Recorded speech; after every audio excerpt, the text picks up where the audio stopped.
All right, we are back live with you here in the film room, Chambers Academy Fieldhouse, after a big 46-7 homecoming victory over the Valiant Cross Warriors.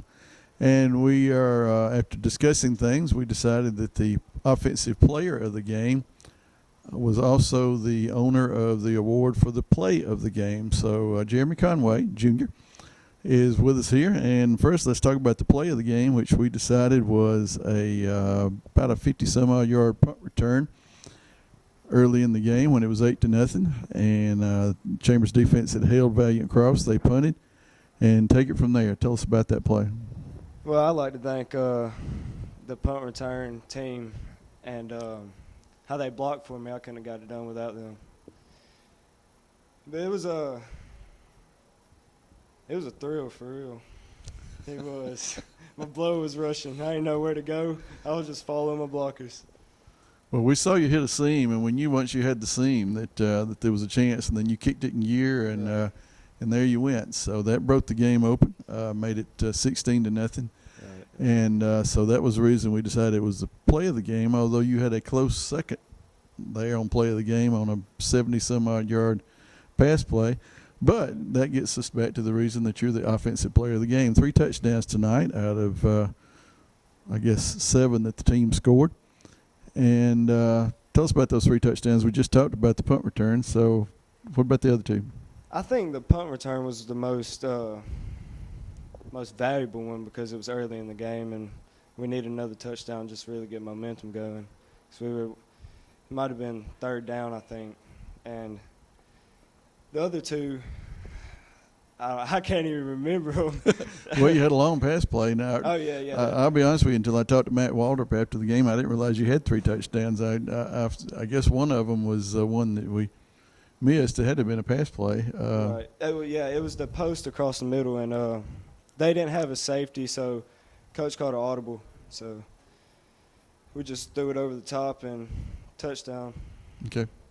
So that gets number 2. Now talk about number 3, which was a long run. Oh, yeah. It was a beautiful throw by Peyton. He threw it over. It was a crossing route. He threw it over. Beautiful throw. And the linemen, they blocked really good tonight, so couldn't have done it without them. One indicator of a player of the game is when he gives the team the credit instead of taking it himself, and that's great to hear, great to have. So, Jeremy, you're our player of the game, and you were a big part of the play of the game. We congratulate you on those 2 things. Now let's go get ready for Pike. Yes, sir. Season's half over. Yep. 5-0. That's where you want to be. Yep. And we're glad to have you stop by after the game. Thank you. Headed to the homecoming dance? Sir. Probably, yeah. Yeah, I got to go. Depends on whether she tells you got to go or not. Yeah. I guess that's how it works.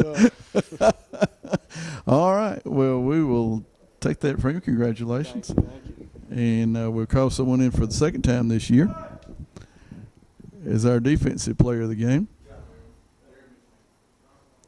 And that would be number 63, senior Jacob Oliver. How's it feel to be a senior and have your last homecoming game behind you? Is it starting to get real now? Yes, sir, it is. All the seniors and everybody else before me told me it's going to fly by. And I didn't believe them until this year, and it's already halfway through the season.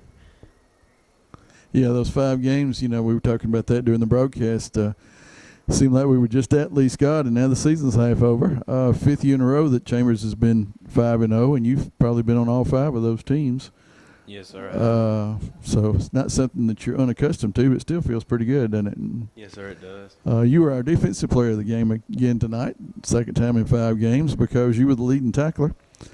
8 solo tackles, and I can't remember how many assists he said, but leading tackler against what turned out to be a pretty good offense as the game wore on, and they kind of got in the groove, especially with their passing game. They got kind of tough to hang with them at times, didn't it? Yes, sir, they did. The quarterback could run pretty good, and we just didn't get much pressure on him. Got it when we needed it, though, That's right. and held the rushing game as we've been doing. So, but they did get loose for some long plays, and then the defense rose up and and was able to stop them. One time they fumbled, I think, around the 10, 11-yard line, and Banks got on it. It's good to have him back, wasn't it? Yes, sir, it is. So we're good to get back healthy and back in full steam.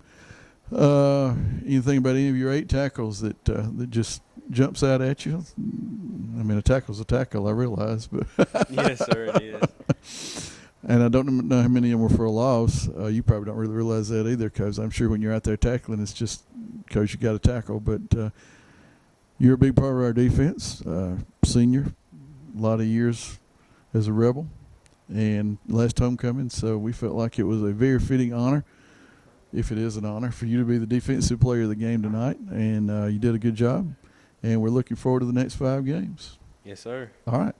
See you, Jacob.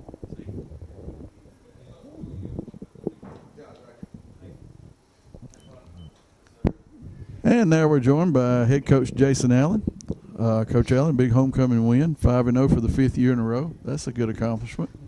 Yeah, I didn't realize that, Calvin. Thank you for letting me know that. Well, you know, I'm the king of useless knowledge. At least that's what my children and my wife tell me. Yeah. So, but yeah, I mean, you know, last time it was 2016. We started out went undefeated, and we were 5-0 that year. And 16, 17, 18, 19, 20, 5-0. So, was Coach Dye used to talk about every year Auburn would end the season with Florida, Mississippi State, Georgia, and Alabama. And he called it the Amen Corner. Yep. Your Amen Corner's here, isn't it? Yeah. So we're 5-0. I thought we played well tonight. I thought we've gotten better every game this year.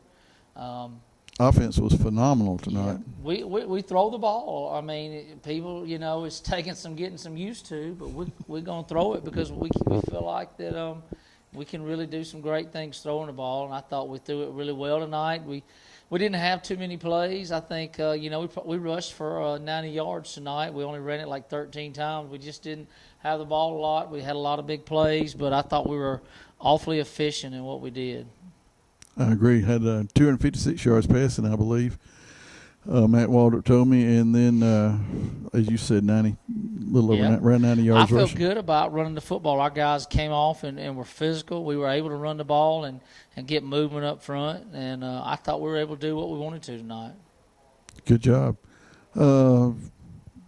Third quarter was almost all on defense. It looked like maybe they got just a tad winded at times. It was a running plays. clock. We wanted to run a clock second half to try to get the game over with, and the other team asked us to do that, and we decided to. The only thing about that is it's hard to get all your guys quality playing time, so I kind of hate to do that, but I understand the score was lopsided, so we granted their request and kind of ran it, and we didn't have the ball till the end of the third quarter. But it's the way it is sometimes. Now, educate me on how that works. Do both teams have to agree to that, or is it an official Yeah, both decision? teams have to agree to it. Because sure. I noticed some of this year, it's only been in the fourth quarter, and a couple of times it's been the entire second half. So, is there something y'all talk about whether to do it for the whole half or just for a quarter? Or yeah, you know, that's something you don't. You know, as the coach that's ahead, you usually don't approach the other guy about that. Yeah. You let him approach you. And so he asked, and he has to ask the referee, and the referee came and asked me, said, "Hey, Coach, he wants to run the clock. Are you okay with that?" Mm-hmm. And, of course, I said, "Yeah, we're okay with it." But you don't want to, you know, I want to stop it some, so we stop it on timeouts and on touchdowns. Well, that was a horrifying thing. Volume buttons right there on the side of that remote. We're in the film room. There we go.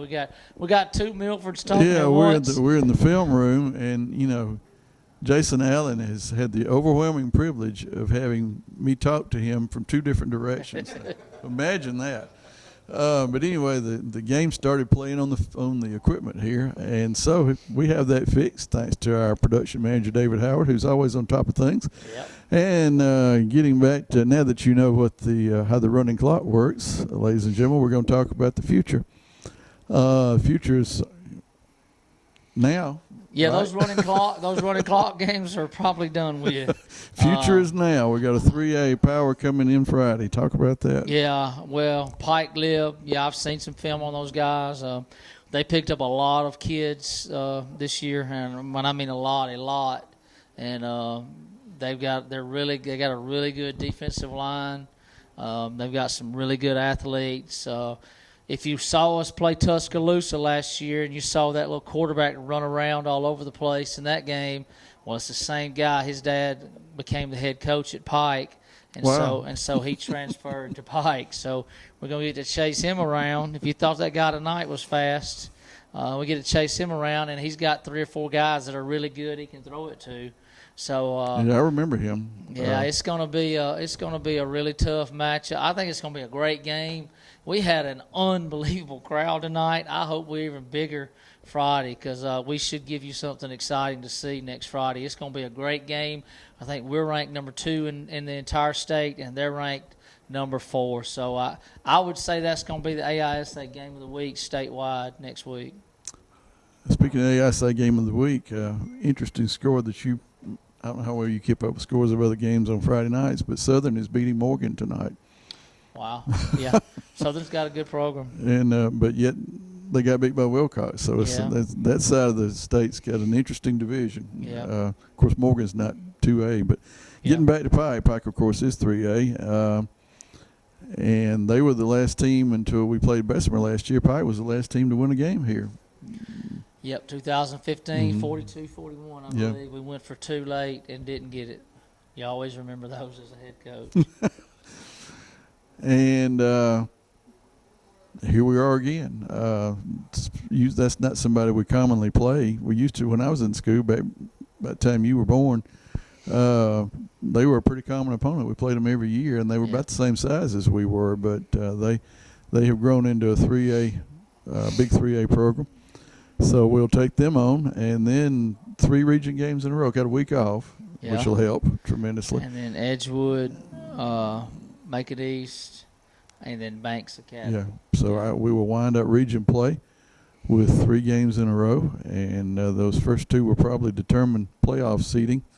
Not to take anything away from Banks, but right now they are the team that would be eliminated if the playoffs were today. So it's going to be some interesting football these next 3 weeks. Amen Yeah. Corner is probably an accurate description. Yeah, second half is going to be a lot tougher than the first half, and you end the year with a very good Crenshaw team, so it's going to be A Crenshaw team that has not seen us since we left them in Troy. in Troy with a second place trophy. So Yeah. that's going to be a lot of incentive. So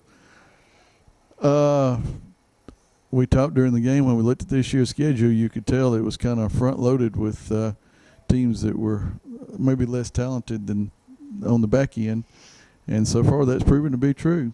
And we'll see what kind of game we got starting next week, won't we? Yes. We got to have a great week of practice. We got to have a great plan going forward. We've had 5 weeks to figure ourselves out and what we're good at, and we got a few things we still haven't shown yet. Hopefully that's going to help us down the road, and just really excited about our football team. It's been fun.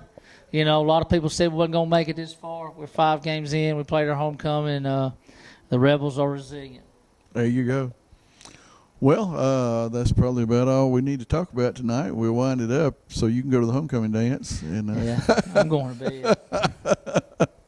not going to Boot Scoot Boogie, huh? No. Well, so you didn't draw the short straw and have to chaperone. Nope. That's a good deal. Well, you must have been the one holding the straws. Yeah, There you go. something like That's that. all. That's the way to get out of anything, is be the one holding the straws. Yeah. Been a great night, great homecoming, 50th homecoming for the Chambers Academy Rebels, and victorious. I was going to go back sometime today and see how many out of the 50 we had won, how many we had lost, Yeah. and just didn't get around to it. We've won more than we've lost. I can guarantee you that. I'm sure we have. And I was just going to kind of see for fun. Quite frankly, just didn't have time. So we might run up on that stat sometime this year as I increase my storehouse of Yeah. useless I'm knowledge. sure you will, Cal. So- And you probably know it before you get home tonight. No, it won't. It'll take me longer than that because I have to go season by season to Yeah. figure out who the homecoming game was. Yeah. But anyway, been a great night, great homecoming, great weather, just great all the way around, and looking forward to a great game next Friday night as the Chambers Academy Rebels take on Pike here at Torbert Field on the campus of Chambers Academy in Lafayette, Alabama, where it is Great to play for the C and the A. Good night, everybody. God bless.